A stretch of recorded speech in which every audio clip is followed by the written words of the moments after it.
Characteristics of a good insulating material. एक अच्छा insulating material में क्या क्या कैरेक्टरिस्टिक्स होना चाहिए वो देखेंगे।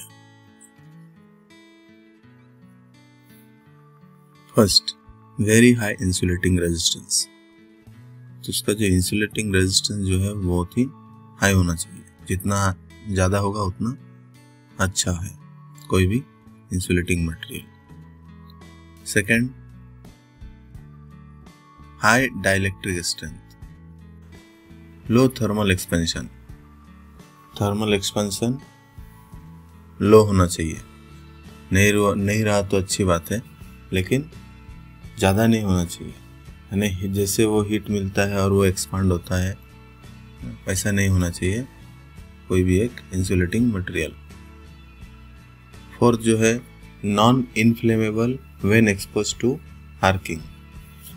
कोई भी चिंगारी या आग के कांटेक्ट में आए तो उसमें ज्वलनशील नहीं होना चाहिए, आग नहीं पकड़ना चाहिए। पांचवा, रेजिस्टेंट टू ऑयल और liquid gas, fume, acid and alkalis. तो कोई भी ऑयल हो, लिक्विड हो, गैस हो, गैस फ्यूम्स, एसिड, एल्कली, उसके ऊपर कोई असर नहीं होना चाहिए, कोई रिएक्शन नहीं होना चाहिए उस इंसुलेटिंग मटेरियल पे। छठा जो है, should have no deteriorating effect on the material in contact with it। तो oil, liquid, gas, fume, acids, इनके कांटेक्ट में आने के बाद इंसुलेटिंग मटेरियल जो है वो डिटोरेट नहीं होना चाहिए, सड़ना नहीं चाहिए। सातवां जो है, गुड थर्मल कंडक्टिविटी। टेम्परेचर बढ़ने से कंडक्टिविटी क्या हो जाता है, थर्मल कंडक्टिविटी जो है वो क्या होना चाहिए, गुड होना चाहिए, है ना। हीट जो है जल्दी से जल्दी पास हो जाना ही चाहिए उसमें, वहाँ पे वो प्रिजर्व करके स्टोर करके नहीं रखना चाहिए। तो should have good thermal conductivity.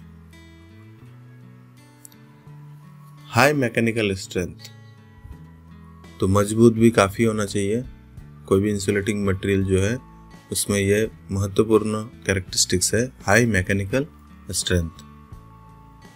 High thermal strength, high thermal strength means heat होने के बावजूद भी वो हीट सहन करने की ताकत होना चाहिए उसमें।